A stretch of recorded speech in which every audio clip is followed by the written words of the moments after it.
That was weird. Normally, Zoom says recording in progress, but maybe I disarmed it, disabled it while trying to remove Otter AI. Ooh, I allowed it once someone to use that to record our meeting notes or podcast so they could have a transcript, and that thing got installed on mine and it wants to pop up everywhere. So, enough of that.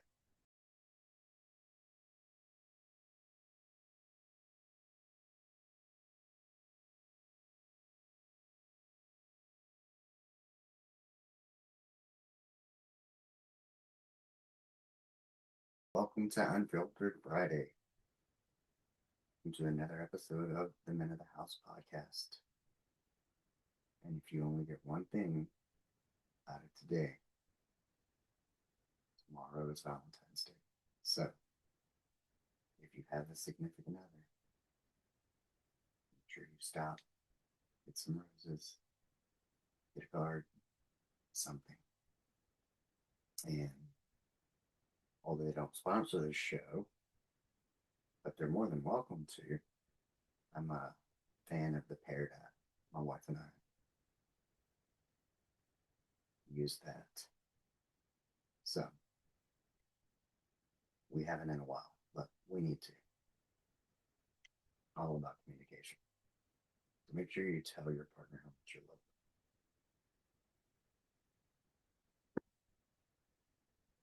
them. Get them something nice. I can remember there was a period in our relationship where more often than not, we actually worked on Valentine's Day. And then we would typically go out afterwards. But we always had this theme. I don't know why, but it just kind of ended up this way. I always feel like around Valentine's Day, kids had an extra day of school out or something. And we would go from Austin to Galveston, spend the weekend in Galveston, just her and I, and then go up and maybe get the kids and visit them or bring them. So,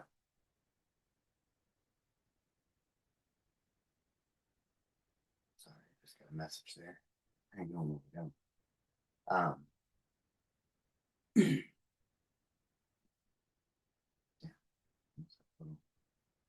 that threw me off. Prayed for it was a little job opportunity. Speaking of communication, all right, let's not get sidetracked by that. So remember, go get your partner something. Tell them how much you care. Do something special. Make a memory. Speaking of memories, when we first got together, and it was just her and I, and my friend Andrew moved to Dallas. Her and I were still living in New Braunfels, and this was when the iPods were like a thing. And me, being heavily into music, uh, she asked me, did I want an iPod? One of the big ones, like the 800 whatever. And yeah, I had like 8 to 10,000 songs. It's a lot. A couple of hundred CD cases worth.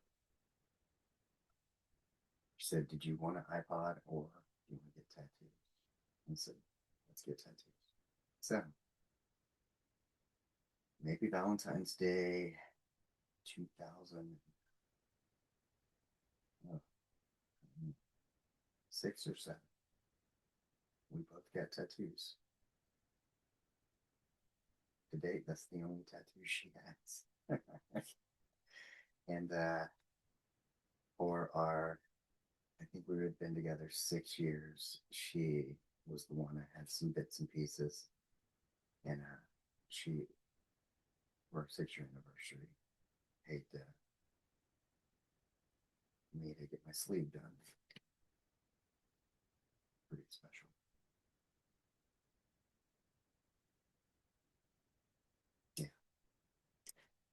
And, it's kind of like photographs. Some people collect photographs. Remember them old photo albums?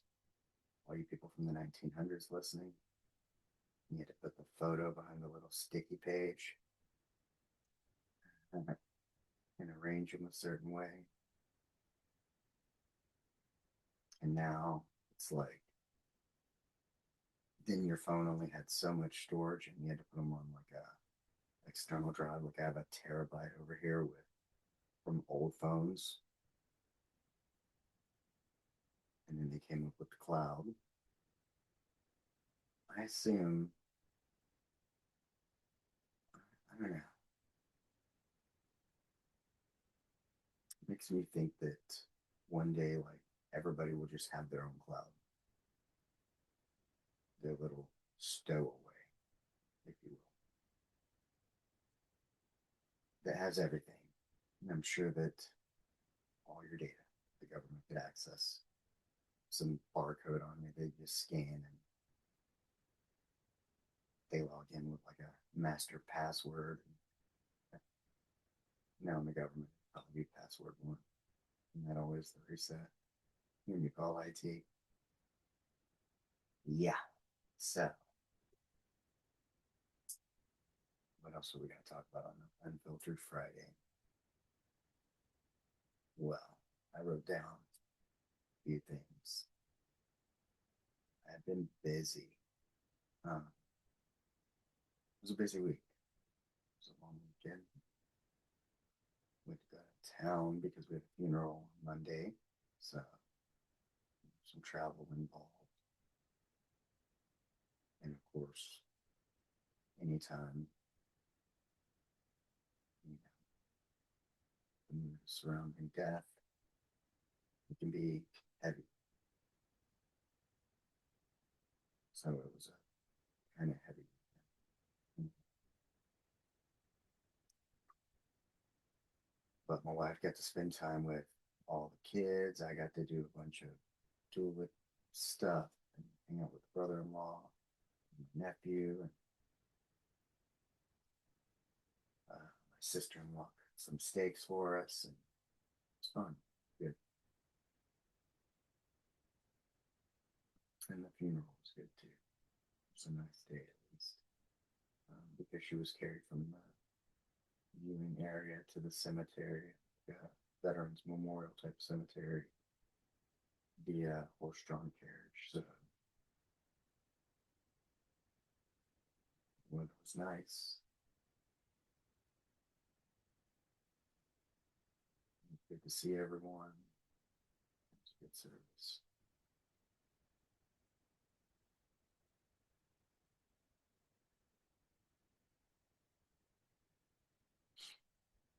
And then started week 2 of becoming a death doula.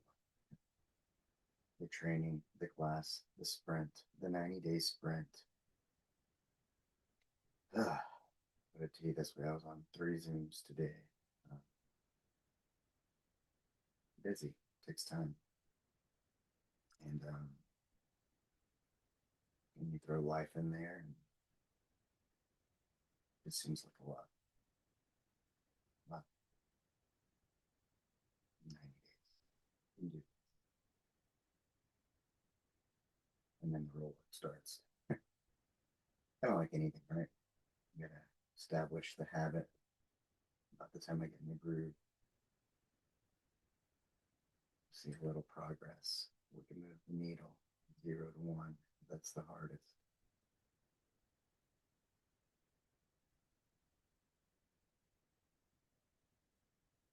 But yeah, it kind of forced you to think a little bit. As you go through these lessons, you kind of have to put yourself in these situations. You learn about, let's say, shock, and you put yourself in a situation of, let's say, you're doing a terminal diagnosis, pancreatic cancer. What do you need? What do you not need? What are your thoughts?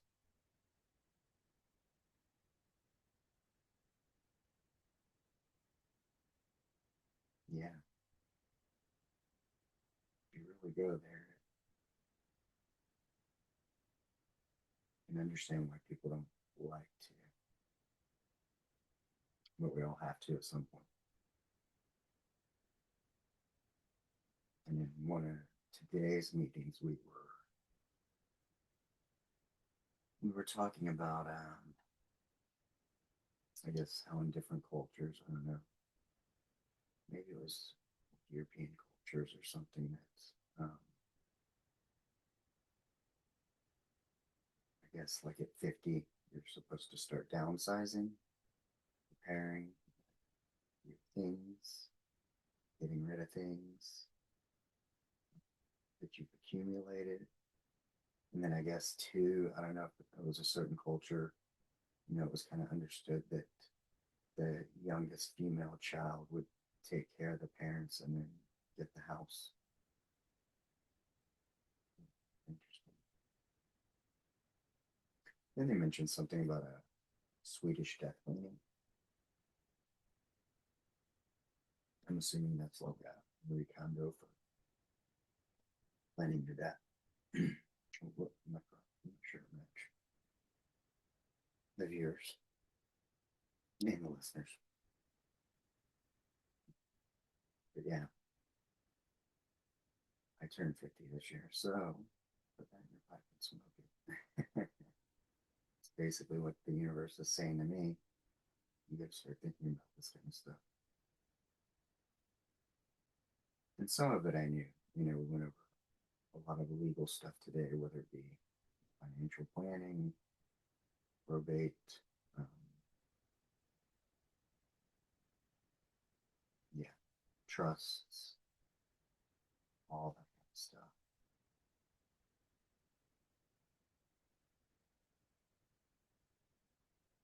It's weird. I used to probably think about that more when I was younger. And, now that I'm going to be turning 50, our youngest is 12, oldest is 22.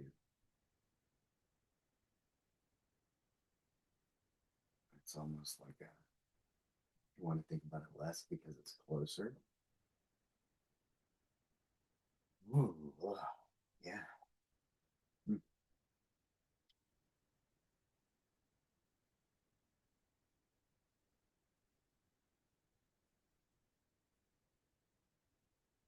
But you're going to have to at some point.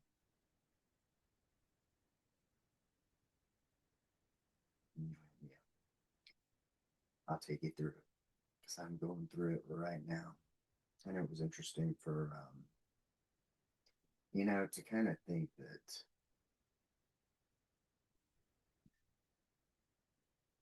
being on that bus at 7, and then how much death I've seen. Um,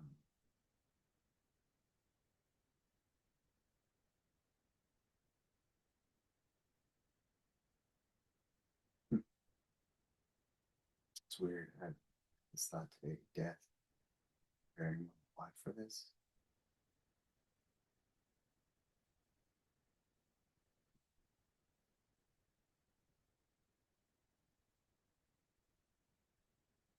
But it comes for us all.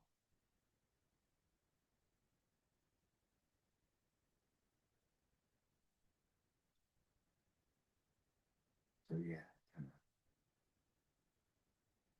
sucks to think about. But that was the thing that kind of told me I had some unresolved anxiety.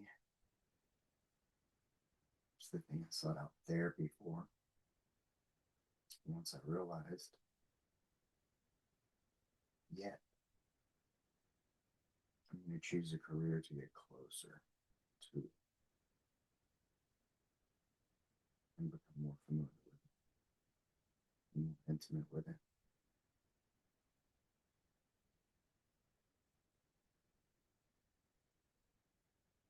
Almost like facing the biggest fear. guess 190 episodes in. Uh, fear of public speaking isn't it? Of course, I'm not standing in front of people, but I have done that. Perhaps I'll do it again someday. Um,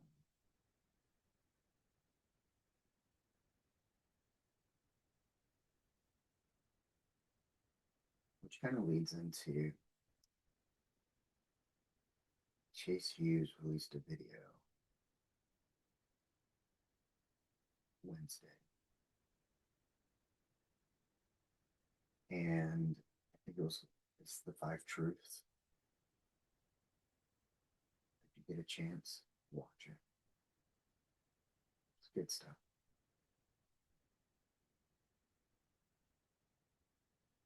He talks about studying ancient texts and kind of, you know, they weren't leaving things out or trying to be mystical or whatever. It was just kind of all they knew. But it's like if you link up time periods, it's like each time period leads into the next. Like they left enough, whether it be knowledge and or resources, to move on to the next and evolve and evolve.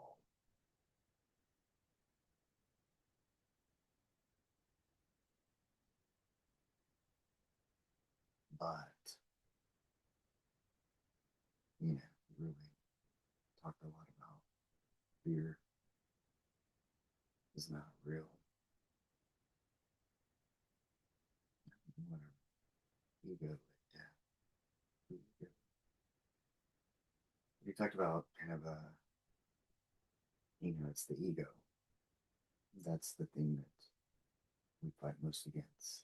The thing that wants to feel special, wants significance, wants to be liked. Once you get rid of that, it's all gravy, baby. You can be like, I guess, your authentic self.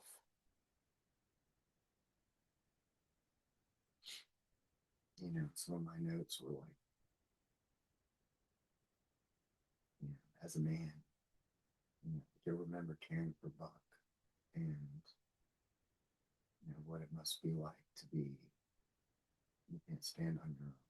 You can't do the things you once did. You can go to the restroom on your own. You have to have somebody change you. You have to reveal everything. I mean, if I were to walk in on you naked right now, you cover up out of instinct. It feels unnatural.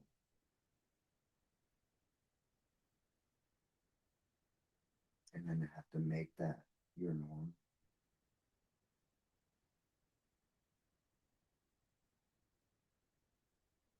But then you also get to a point where maybe you're changing them in parts and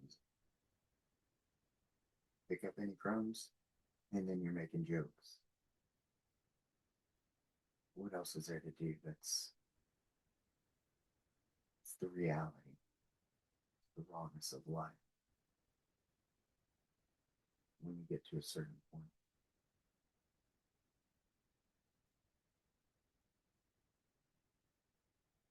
Yeah, everybody runs around as if they're never going to get to that point,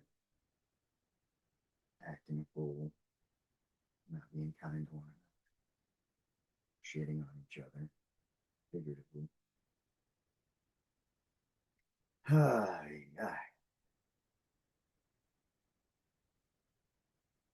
As above, so below, love is the answer. That's why I'm choosing to go into the field. I don't think I'm choosing it, and it chose me.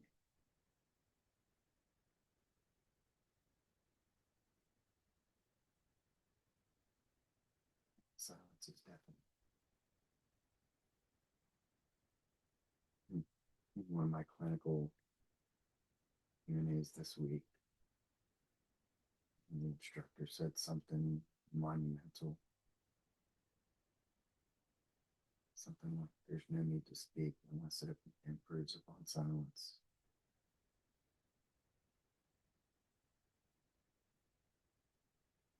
Boom. Yeah. That'll hit you.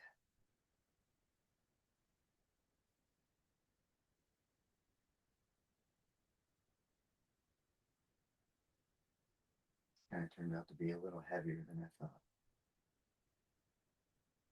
but so it goes, as is life. But I don't want to keep you guys too long. That is all I have. It's been a long week, super tired, and I think we're all. I mean, my daughter was coughing last week, and between all the hugs and handshakes and changing barometric pressures, uh, yeah, the Texas weather, it's 75 one day and 30 in the morning. So what do you do?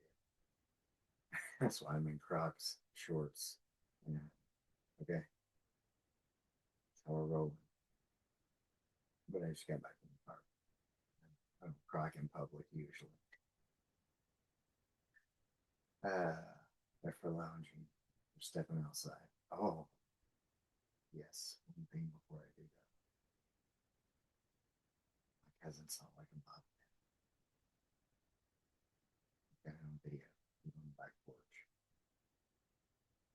That's where the trash can is. And we walk the dog in the evening. A little one. However, we've had some deer in that area. So I'm guessing they're tracking the deer. But the one truth he kind of said that the only thing that bothered me was like you say like they're ambush predators and they can climb trees. So I feel like I kind of need to shine the trees before I take the dog out or when I take the trash out. Yeah, and maybe be brandishing a firearm just in case. Just in case. Welcome to living in the sticks. Yeah.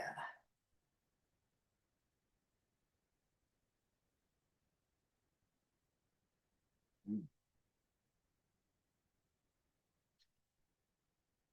wow.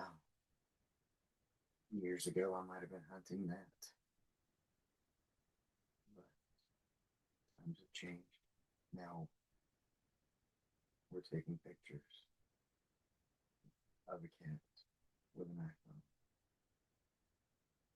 Mm.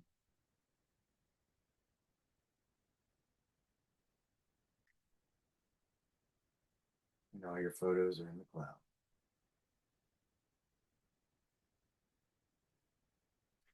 I'm just right at the age I know the cloud is.